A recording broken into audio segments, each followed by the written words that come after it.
ಸ್ವಾಮಿ ಕೊರಗಜ್ಜ. ಓಂ ನಮ ಭಗವತಿ ವಾಸುದೇವಾಯ.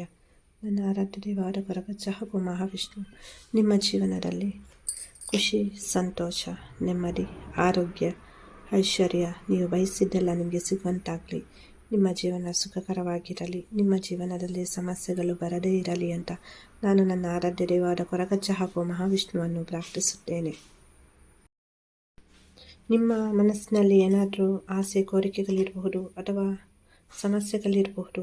ನಿಮ್ಮ ಜೀವನದಲ್ಲಿ ನೋವು ಇರಬಹುದು ಅಥವಾ ಏನೋ ಒಂದು ಕೆಲಸ ಆಗಬೇಕು, ಆಗ್ತಾ ಇಲ್ಲ, ಅಥವಾ ಆಗೋದಾದರೆ ಯಾವಾಗ ಆಗುತ್ತೆ, ಆಗೋದಾದರೆ ನಾವೇನು ಮಾಡಬೇಕು, ಆಗಲ್ಲ ಅಂದ್ರೂ ನಾವೇನು ಮಾಡಿದರೆ ಆಗುತ್ತೆ. ಸೊ ಆ ಥರ ಮನಸ್ಸಿನಲ್ಲಿ ಅಂದ್ಕೊಳ್ತಾ ಇರ್ಬೋದು. ಅಂದರೆ ಸಮಸ್ಯೆಗಳು ಅನ್ನೋದು ಪ್ರತಿಯೊಬ್ಬ ಮನುಷ್ಯನಿಗೂ ಬಂದೇ ಬರುತ್ತೆ, ಇರುತ್ತೆ. ಒಂದು ಸಮಸ್ಯೆ ಆದ ನಂತರ ಇನ್ನೊಂದು ಸಮಸ್ಯೆ, ಹಾಗೇನೆ ಆಸೆ ಕೋರಿಕೆ ವಿಷಯಕ್ಕೆ ಬಂದಾಗೂ ಹಾಗೆಯೇ ಒಂದು ಆಸೆ ನೆರವೇರಿತಾ ಇನ್ನೊಂದಿರುತ್ತೆ, ಮತ್ತೊಂದು ಇರುತ್ತೆ. ಸೊ ಹಾಗಾಗಿ ಇಲ್ಲಿ ನಾನು ನಿಮಗೆ ಒಂದು ಕ್ಲಾರಿಟಿ ಕೊಡ್ತೇನೆ. ನಿಮ್ಮ ಮನಸ್ಸಿನಲ್ಲಿ ಏನೇ ಒಂದು ಪ್ರಶ್ನೆಗಳಿರ್ಬೋದು, ಅದು ನಿಮ್ಮ ಆಸೆ ಕೋರಿಕೆ, ಅದು ನಿಮ್ಮ ಜೀವನಕ್ಕೆ ಸಂಬಂಧಿಸಿದ್ದಿರ್ಬೋದು, ನಿಮ್ಮ ಬಿಸ್ನೆಸ್ ಬಗ್ಗೆ ಅಥವಾ ನಿಮ್ಮ ಮಕ್ಕಳ ಬಗ್ಗೆ, ನಿಮ್ಮ ಮನೆಯವರ ಬಗ್ಗೆ, ನಿಮ್ಮ ಪ್ರೇಮಿಯ ಬಗ್ಗೆ, ನಿಮ್ಮ ಫ್ರೆಂಡ್ಸ್ ಬಗ್ಗೆ ಅಥವಾ ಇನ್ಯಾರ ಬಗ್ಗೆನೂ ಇರಬಹುದು, ಅಥವಾ ಎಂಟೈರ್ ಫ್ಯಾಮಿಲಿ ಬಗ್ಗೆ ಇರ್ಬೋದು ಆ ಪ್ರಶ್ನೆ, ಅಥವಾ ಸ್ವತಃ ನಿಮ್ಮ ಬಗ್ಗೆನೇ ನೀವು ಅಂದ್ಕೊಳ್ತಾ ಇರ್ಬೋದು ಏನಾದರೂ. ಸೊ ಈ ಥರ ಇರುವಾಗ ನೀವೇನು ಮಾಡಿದರೆ ಆಗುತ್ತಾರೋ ಇಲ್ವಾ, ಆಗಲ್ಲ ಅಂದರೆ ಏನು ಮಾಡಬೇಕು ಅದನ್ನು ಕೂಡ ಹೇಳ್ತೀನಿ ನಾನು. ಸೊ ಫಸ್ಟ್ ನಿಮ್ಮ ಪ್ರಶ್ನೆ ಏನು ಅಂತ ನೀವು ಆಲೋಚನೆ ಮಾಡಿ. ಯಾವುದಾದ್ರೂ 2 ಪ್ರಶ್ನೆಯನ್ನು ಕೇಳ್ಕೊಳ್ಳಿ ಮನಸ್ಸಿನಲ್ಲಿ. ಇಲ್ಲಿ ನೀವು ನಿಮ್ಮ ಇಷ್ಟ ದೇವರನ್ನು ಪ್ರಾರ್ಥನೆಯನ್ನು ಮಾಡಬೇಕಾಗುತ್ತೆ. ನಿಮಗೆ ನಾನು ಮಾಡುವಂಥ ವೀಡಿಯೋಸಿಂದ ಯೂಸ್ ಇದೆ, ಹೆಲ್ಪ್ ಆಗ್ತಾ ಉಂಟು ಅಂದರೆ ಪ್ಲೀಸ್ ನಮ್ಮ ಚಾನಲನ್ನು ಸಬ್ಸ್ಕ್ರೈಬ್ ಮಾಡಿ. ಹಾಗೇನು ವಿಡಿಯೋ ಇಷ್ಟ ಆದರೆ ಒಂದು ಲೈಕ್ ಮಾಡಿ. ನೋಡಿ, ಇಲ್ಲಿ ನೀವು 2 ಪ್ರಶ್ನೆಯನ್ನು ಕೇಳ್ಕೊಳ್ಬೋದು. ಪ್ರಶ್ನೆಯನ್ನು ಕೇಳ್ಕೊಂಡ ನಂತರ ನೀವು ಒಂದು ಪ್ರಶ್ನೆಯನ್ನು ಕೇಳ್ಕೊಳ್ಳಿ. ಆನಂತರ ನಿಮ್ಮ ಇಷ್ಟ ದೇವರನ್ನು ಗುರುಗಳನ್ನು ಪ್ರಾರ್ಥನೆಯನ್ನು ಮಾಡಿ. ಆನಂತರ ಮೊದಲ ಪ್ರಶ್ನೆಗೆ ಯಾವ ಒಂದು ಹೂ ನಿಮಗೆ ಆಕರ್ಷಣೆಯಾಗುತ್ತೆ, ಕೆಂಪು ಬಣ್ಣದ ಅಥವಾ ಹಳದಿ ಬಣ್ಣದ್ದು ದಾಸವಾಳ ಹೂ ಆಕರ್ಷಣೆಯಾಗುತ್ತಾ ನೋಡಿ. ಆ ಒಂದು ಹೂವನ್ನು ನೀವು ಮೊದಲನೇ ಪ್ರಶ್ನೆಗೆ ಆಯ್ಕೆ ಮಾಡಿ. ಆನಂತರ 2ನೇ ಪ್ರಶ್ನೆಗೆ 2ನೇ ಉಳಿದ ಹೂವನ್ನು ನೀವಿಲ್ಲಿ ಆಯ್ಕೆ ಮಾಡ್ಕೊಳ್ಳಿ.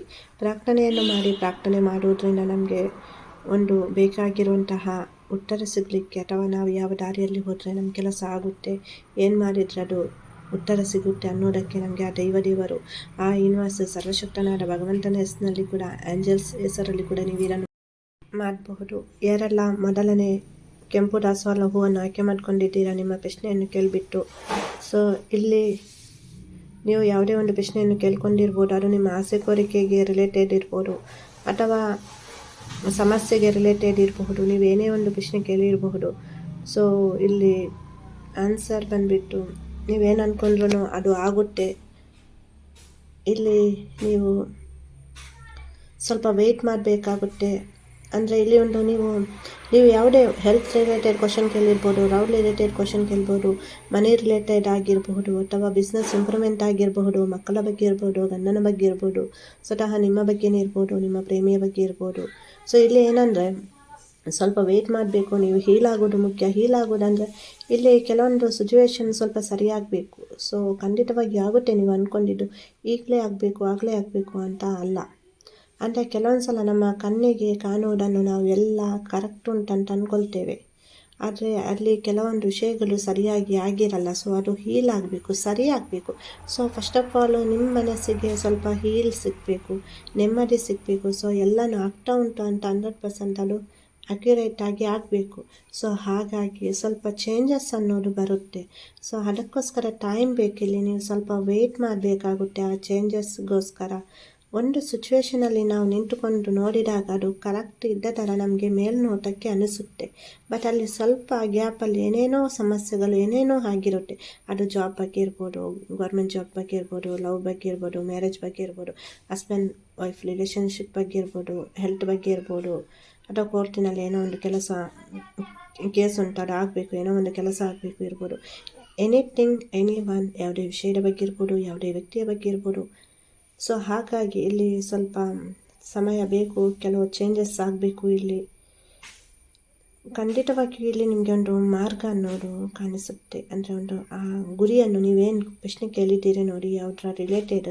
ಸೊ ಸಮಸ್ಯೆ ಇರ್ಬೋದು, ಆಸೆ ಕೋರಿಕೆ ಇರ್ಬೋದು. ಸೊ ಅದು ರೀಚ್ ಆಗಲಿಕ್ಕೆ, ಅದು ಸಕ್ಸಸ್ ಆಗಲಿಕ್ಕೆ ಆ ಸಿಚುವೇಶನ್ ನಿಮಗೆ, ಅಂದರೆ ಇವಾಗ ನಿಮಗೆ ಕಾಣುವಂತಹ ಸಿಚುವೇಷನಲ್ಲಿ ಎಲ್ಲ ಕರೆಕ್ಟ್ ಉಂಟಂತ ಅನಿಸಿದ್ರು ಅಲ್ಲಿ ಸ್ವಲ್ಪ ಕೆಲವೊಂದು ವಿಷಯಗಳು ಕರೆಕ್ಟಾಗಿ ಆಗ್ತಾ ಇಲ್ಲ. ಸೊ ಹಾಗಾಗಿ ನಿಮಗೆ ಒಂದು ದಾರಿ ಅನ್ನೋದು ಕಾಣಿಸುತ್ತೆ.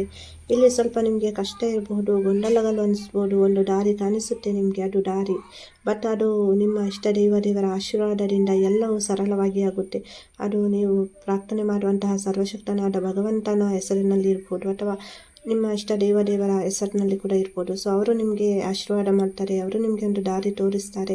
ಸೊ ಅದು ನೋಡುವಾಗ ನಿಮಗೆ ಸ್ವಲ್ಪ ಕಷ್ಟ ಅಂತ ಅನಿಸ್ಬೋದು, ಇಲ್ಲಿ ಗೊಂದಲಗಳುಂಟು, ಏನು ಮಾಡುವುದಂತ.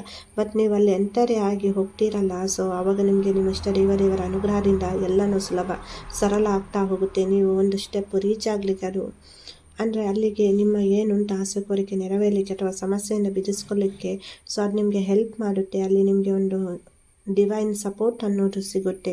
ನೀವು ಬಯಸಿದ್ದು ನಿಮಗೆ ಸಿಗಲಿಕ್ಕೆ ಹೆಲ್ಪ್ ಆಗುತ್ತೆ. ಸೊ ಯಾವುದಕ್ಕೂ ಹೆದರುವಂತಹ ಅವಶ್ಯಕತೆ ಇಲ್ಲ. ಸ್ವಲ್ಪ ತಾಳ್ಮೆಯಿಂದ ಇರಿ, ನಿಮ್ಮನ್ನು ನೀವು ಹೀಲ್ ಮಾಡ್ಕೊಳ್ಳಿ. ಒಂದು ಚೇಂಜಸ್ ಅನ್ನೋದು ಬರುತ್ತೆ, ನಿಮಗೆ ಒಂದು ದಾರಿ ಅನ್ನೋದು ಕಾಣಿಸುತ್ತೆ. ಸ್ವಲ್ಪ ಕೂಲಾಗಿ ಎಲ್ಲವನ್ನು ಸಮಾಧಾನದಿಂದ ಆಲೋಚನೆ ಮಾಡಿ. ನೀವು ಯಾವ ಪ್ರಶ್ನೆ ಕೇಳಿದ್ದೀರಾ, ಏನಾಗ್ತಾ ಉಂಟು, ಸೊ ಆವಾಗ ನಿಮಗೆ ಇದು ಕರೆಕ್ಟ್ ಅಂತ ಅನಿಸುತ್ತೆ. ಇವತ್ತಿನ ವಿಡಿಯೋ ಇಷ್ಟ ಆದರೆ ಒಂದು ಲೈಕ್ ಮಾಡಿ. ಹಾಗೆಯೇ ವಿಡಿಯೋ ನೋಡಿದ್ದಕ್ಕಾಗಿ ಧನ್ಯವಾದಗಳು. ಸೊ ಯಾರೆಲ್ಲ ಕೆಂಪು ದಾಸವಾಳ ಹೂವನ್ನು ಆಯ್ಕೆ ಮಾಡ್ಕೊಂಡಿದ್ದೀರಾ, ನಿಮ್ಮ ಆಸೆ ಕನಸುಗಳು ಬೇಗ ನೆರವೇರಲಿ ಅಂತ ನಾನು ಕೂಡ ಪ್ರಾರ್ಥನೆಯನ್ನು ಮಾಡ್ಕೊಳ್ತೇನೆ. ಯಾರೆಲ್ಲ ಹಳದಿ ಬಣ್ಣದ ದಾಸವಾಳವನ್ನು ಆಯ್ಕೆ ಮಾಡಿಕೊಂಡು ಪ್ರಶ್ನೆಯನ್ನು ಕೇಳಿದ್ದೀರಾ, ಆ ಪ್ರಶ್ನೆ ನಿಮ್ಮ ಆಸೆ ಕೋರಿಕೆಗೆ ರಿಲೇಟೆಡ್ ಇರ್ಬೋದು, ಸಮಸ್ಯೆ ಪರಿಹಾರ ಆಗುತ್ತಾ ಅನ್ನೋದ್ರ ಬಗ್ಗೆ ಇರ್ಬೋದು, ಯಾವುದೇ ವ್ಯಕ್ತಿಯ ಬಗ್ಗೆ ಇರ್ಬೋದು, ಯಾವುದೇ ವಿಷಯದ ಬಗ್ಗೆ ಇರ್ಬೋದು, ಯಾವುದೇ ವಸ್ತುವಿನ ಬಗ್ಗೆ ಇರಬಹುದು.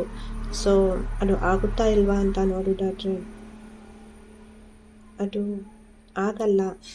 ಯಾಕೆ ಆಗಲ್ಲ, ಆಗೋದಾದರೆ ಏನು ಮಾಡಬೇಕು ಅಂತ ನೋಡೋದಾದರೆ, ಇಲ್ಲಿ ಕೆಲವೊಂದು ಸಲ ನಾವು ಏನೋ ಒಂದು ಮನಸ್ಸಿನಲ್ಲಿ ಪ್ರಶ್ನೆ ಕೇಳಿಕೊಂಡವರು ಎರಡನೇ ಪ್ರಶ್ನೆ ಏನಕ್ಕೆ ಆಗಲ್ಲ ಅಂದರೆ, ಸೊ ನೀವು ಕೇಳಿಕೊಂಡ ಪ್ರಶ್ನೆಯ ಬಗ್ಗೆ ನಿಮಗೇನೆ ಪ್ರೀತಿ ಕಾಳಜಿ ಇಲ್ಲದೇ ಇರಬಹುದು.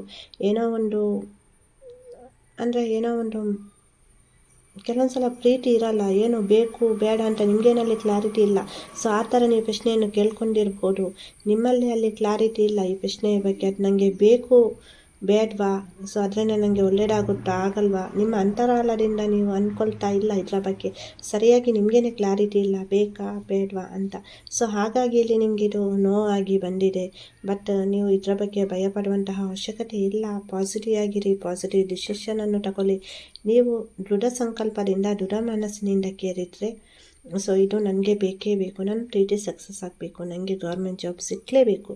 ಸೊ ಆವಾಗ ನೀವು ಇದರ ಮೇಲೆ ವರ್ಕ್ ಮಾಡಬೇಕಾಗುತ್ತೆ. ವರ್ಕ್ ಅಂದರೆ ಸೊ ಜಾಬ್ ರಿಲೇಟೆಡ್ ಅಂತವೇ ತಗೊಂಡಾಗ, ನಾವು ಗೌರ್ಮೆಂಟ್ ಜಾಬಲ್ಲಿ ತುಂಬ ಜನರು ಇರ್ತಾರೆ, ತುಂಬ ಇನ್ವಾಲ್ವ್ಮೆಂಟ್ ಇರುತ್ತೆ. ಸೊ ಆವಾಗ ನೀವು ಯಾವ ಥರ ಡಿಸಿಷನ್ ತಗೊಳ್ಬೇಕು, ಯಾವ ಥರ ಸ್ಟಡಿ ಮಾಡಬೇಕು, ಅದರ ಮೇಲೆ ರಿಲೇಟೆಡ್ ಆಗಿರುತ್ತೆ. ಕೆಲವೊಂದು ಸಲ ನಾವು ಭಯದಿಂದ ಅಥವಾ ಆತುರದಿಂದ ಅಥವಾ ಮನಸ್ಸಿನಲ್ಲಿ ಏನೋ ಒಂದು ಗೊಂದಲವನ್ನು ಇಟ್ಕೊಂಡು, ಸೊ ನನಗೆ ಇದು ಬೇಕು, ನಾನು ಆ ಜಾಬ್ಗೆ ಮಾಡಬೇಕು, ಸೊ ಆ ಥರ ಅಂದರೆ ನಿಮಗೇನಲ್ಲಿ ಕನ್ಫ್ಯೂಷನ್ ಇರುತ್ತೆ, ಕ್ಲಾರಿಟಿ ಇಲ್ಲ. ಏನೇ ಒಂದನ್ನು ನಾವು ಆತ್ಮವಿಶ್ವಾಸದಿಂದ ಕನ್ಸಿಡರ್ ಮಾಡಿ, ನಮಗೆ ಒಳ್ಳೆಯದಾಗಬೇಕು, ನಾನು ಅವ್ರ ಜೊತೆ ಇದ್ದು ಚೆನ್ನಾಗಿರ್ತೇನೆ, ಪ್ರೀತಿಯ ವಿಷಯ ಬಂದಾಗನು, ರಿಲೇಷನ್ಶಿಪ್ ವಿಷಯ ಬಂದಾಗನು, ಸೊ ಆ ಥರ ಇದ್ದರೆ ಓಕೆ. ಬಟ್ ಇಲ್ಲಿ ನಿಮಗೆ ಸ್ವಲ್ಪ ಧೈರ್ಯ, ಇಲ್ಲಿ ಕ್ವಶನ್ ಮೇಲೆ ರಿಲೇಟೆಡ್ ನೋಡುವಾಗ ಸ್ವಲ್ಪ ಭಯ ಕಾಡಿದೆ. ಭಯ ಬೇಡ, ಅಂತರಾಳದಿಂದ ನಿಮಗೆ ಬೇಕು ಅಂದರೆ ಎಸ್ ಆಗುತ್ತೆ. ಇಲ್ಲ ನಿಮ್ಮ ಮನಸ್ಸಿನಲ್ಲಿ ಗೊಂದಲ ಇದ್ದರೆ ನಿಮಗೇನೆ ಗೊತ್ತಿಲ್ಲ ಬೇಕಾ ಬೇಡವಾ ಅಂತ, ಸೊ ಆವಾಗ ಈ ಥರ ಅನಿಸುತ್ತೆ. But at the end result ನಿಮಗೆ ಒಳ್ಳೆಯದು ಸಿಗುತ್ತೆ, ಒಳ್ಳೆಯದಾಗುತ್ತೆ. ಅದು ರಿಲೇಷನ್ಶಿಪ್ ಬಗ್ಗೆ ಇರ್ಬೋದು, ಹಣಕಾಸಿನ ಬಗ್ಗೆ ಇರ್ಬೋದು, ಬಿಸ್ನೆಸ್ ರಿಲೇಟೆಡ್ ಇರ್ಬೋದು. ಗೊಂದಲದ ಮನಸ್ಥಿತಿ ಬೇಡ ಅಂತ ಹೇಳ್ತೇನೆ. ಇಲ್ಲಿ ನೋವಂತ ಬಂದಿದ್ರು ಅದನ್ನು ಎಸ್ ಮಾಡುವಂತಹ ಕೆಪಾಸಿಟಿ ನಿಮ್ಮಲ್ಲಿಂಟು, ನಿಮಗೆ ಒಂದು ಮಾರ್ಗ ಕಾಣಿಸುತ್ತೆ. ಸೊ ನೋವು ಯಾಕೆ ಬಂದದ್ದಂತ ಗೊತ್ತಾಯ್ತಲ್ಲ. ಸೊ ನಿಮಗೆ ಅದರ ಮೇಲೆ ಪ್ರೀತಿ ಇದ್ದರೆ, ನಂಬಿಕೆ ಇದ್ದರೆ, ಸೊ ಗೊಂದಲ ಇಲ್ಲ ಅಂದರೆ ನೀವು ಬಯಸಿದ ಥರನೇ ಅದು ನಿಮಗೆ ಸಿಗುತ್ತೆ. ಸೊ ಇಲ್ಲಿ ಸ್ವಲ್ಪ ಕನ್ಫ್ಯೂಷನ್, ಗೊಂದಲಗಳಿದ್ದಾಗ, ಭಯ ಇದ್ದಾಗ ಸೊ ನೋವು ಆಗುತ್ತೆ. ಸೊ ಇದರ ಮೇಲೆ ನೀವು ಮುಂದಿನ ಸ್ಟೆಪ್ಪನ್ನು ಹಿಡೀರಿ, ಒಳ್ಳೆಯದಾಗುತ್ತೆ. ನಿಮಗೆ ನಿಮ್ಮ ಇಷ್ಟ ದೇವರ ಅನುಗ್ರಹ ಸಂಪೂರ್ಣವಾಗಿ ಉಂಟು. ನಾನು ಕೂಡ ನನ್ನ ಪ್ರಾರ್ಥನೆಯ ಸಮಯದಲ್ಲಿ ನಿಮಗೋಸ್ಕರ ಪ್ರಾರ್ಥನೆಯನ್ನು ಮಾಡ್ತೇನೆ. ಖುಷಿಯಾಗಿರಿ, ಎಲ್ಲನೂ ಒಳ್ಳೆಯದಾಗುತ್ತೆ. ಇವತ್ತಿನ ವಿಡಿಯೋ ಇಷ್ಟ ಆದರೆ ಒಂದು ಲೈಕ್ ಮಾಡಿ. ಹಾಗೆಯೇ ವಿಡಿಯೋ ನೋಡಿದ್ದಕ್ಕಾಗಿ ಧನ್ಯವಾದಗಳು.